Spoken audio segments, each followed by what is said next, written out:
Hello class 12th, कैसे हैं आप सब। चलो बच्चों, आज फिजिक्स का एक बहुत ही इंटरेस्टिंग और इम्पॉर्टेंट चैप्टर स्टार्ट करते हैं, इलेक्ट्रोमैग्नेटिक इंडक्शन। पता है, ये वो चैप्टर है जो लिटरली हमारी पूरी दुनिया को पावर देता है। कभी सोचा है, हम स्विच ऑन करते हैं और लाइट जल जाती है, फैन घूमने लगता है, फोन चार्ज हो जाता है, लेकिन ये बिजली आती कहाँ से है? पावर स्टेशन में आखिर ऐसा क्या होता है जिससे इतनी सारी इलेक्ट्रिसिटी बनती है? इस क्या होता है का जवाब है इलेक्ट्रोमैग्नेटिक इंडक्शन। कोई जादू नहीं है बच्चों, प्योर फिजिक्स है। और हाँ, आगे बढ़ने से पहले एक बहुत इंपॉर्टेंट बात, एग्जाम्स के लिए ये चैप्टर सुपर सुपर इंपॉर्टेंट है।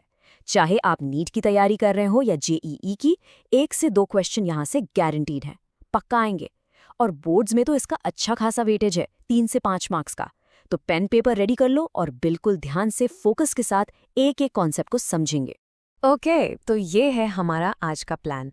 हम बिल्कुल बेसिक से शुरू करेंगे कि ये आइडिया आया कहाँ से, फिर फैराडे के एक्सपेरिमेंट्स, उसके लॉज, और आखिर में एसी जनरेटर तक का पूरा कॉन्सेप्ट क्रिस्टल क्लियर करेंगे। Let's dive in. तो कहानी शुरू हुई ऑर्स्टेड से। उन्होंने क्या बताया कि इलेक्ट्रिक करंट से मैग्नेटिक फील्ड बनती है। सिंपल। इसके बाद पूरी साइंटिफिक कम्युनिटी के दिमाग में एक बहुत बड़ा सवाल आया, अगर करंट से मैग्नेट बन सकता है तो क्या इसका उल्टा पॉसिबल है? क्या हम मैग्नेट को हिलाकर करंट बना सकते हैं? This was the big question. और इस उल्टा को, इस रिवर्स प्रोसेस को सच कर दिखाया 2 ग्रेट साइंटिस्ट ने, माइकल फैराडे और जोसेफ हेनरी ने।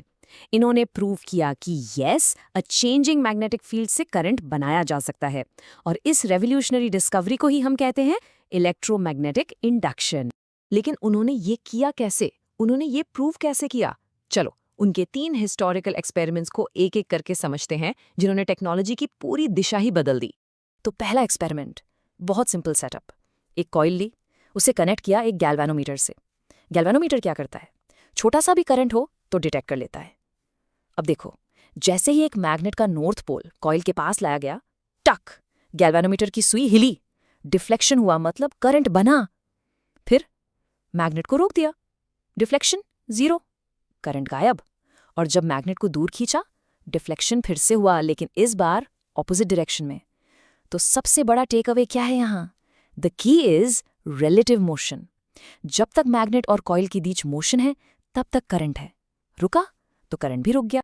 नेक्स्ट उन्होंने सोचा, क्या यह सिर्फ परमानेंट मैग्नेट से ही होता है? तो उन्होंने मैग्नेट को रिप्लेस कर दिया एक और कॉइल से, जिसमें बैटरी लगी थी, यानी एक इलेक्ट्रोमैग्नेट। जब इस दूसरी कॉइल को पहली कॉइल के पास मूव किया, तब भी सेम रिजल्ट मिला। मतलब परमानेंट मैग्नेट जरूरी नहीं, बस एक चेंजिंग मैग्नेटिक फील्ड जरूरी है। और सबसे कमाल का था तीसरा एक्सपेरिमेंट।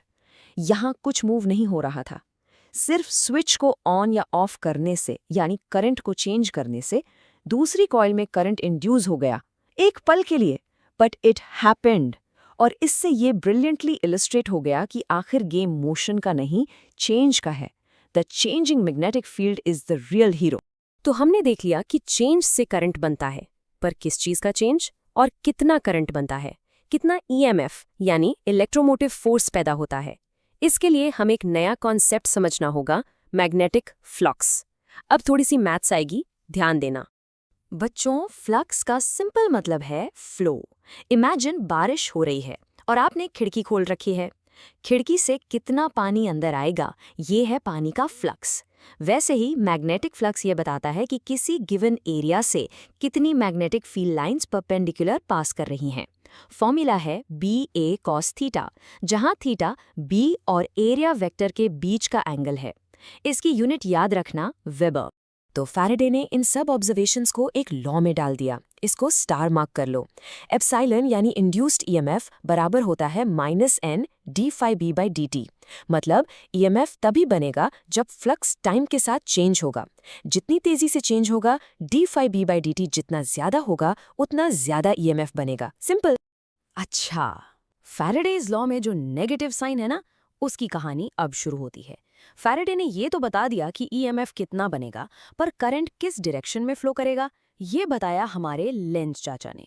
और उनका लॉ बहुत ही सिंपल और लॉजिकल है। लेंज ने कहा कि इंड्यूस्ड करंट हमेशा उस कारण का विरोध करेगा, यानी ओपोज करेगा, जिसने उससे पैदा किया है। ये फिजिक्स का रेबल है, जिद्दी है एकदम। सोचो, अगर नॉर्थ पोल पास आ रहा है, फ्लक्स बढ़ रहा है, तो कॉइल क्या कहेगी? वो बोलेगी नहीं, पास मत आओ, और उसे रिपेल करने के लिए खुद एक नॉर्थ पोल बन जाएगी। और अगर वही नॉर्थ पोल दूर जा रहा है, फ्लक्स कम हो रहा है, तो कॉइल बोलेगी अरे कहाँ जा रहे हो, रुको, और उसे अट्रैक्ट करने के लिए साउथ पोल बन जाएगी। सिंपल फंडा। जो भी चेंज हो रहा है उसको अपोज करना है।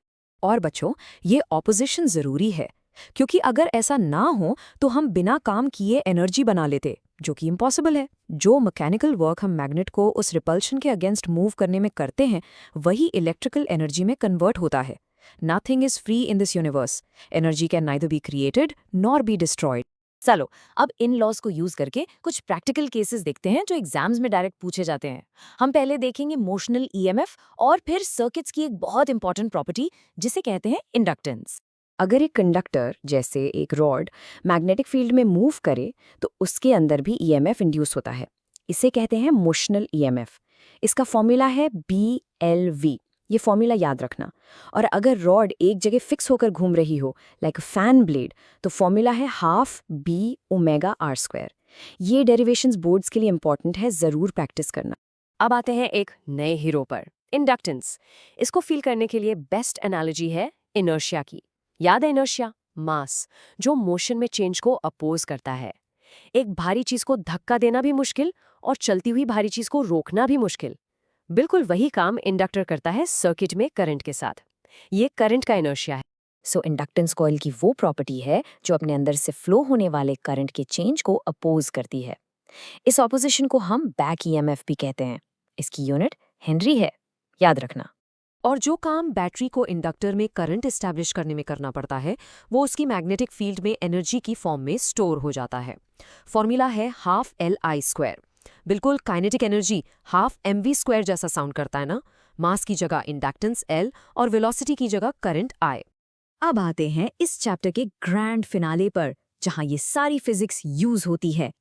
ये वही डिवाइस है जो आपके घरों तक बिजली पहुंचाता है, द AC जनरेटर। हमारी मॉडर्न लाइफ इसके बिना पॉसिबल ही नहीं है। ISI का वर्किंग बहुत सिंपल है। हम मैकेनिकल एनर्जी देकर कॉइल को घुमाते हैं। घूमने से एंगल यानी थीटा चेंज होता है, जिससे फ्लक्स चेंज होता है, और फ्लक्स चेंज हुआ तो फैराडेज लॉ से क्या बन जाता है? EMF बन जाता है। सिंपल। और इससे जो हमें वोल्टेज मिलता है वो होता है साइनसॉइडल, ऑल्टरनेटिंग वोल्टेज। तो चलो बच्चों, फटाफट एक क्विक रीकैप करते हैं।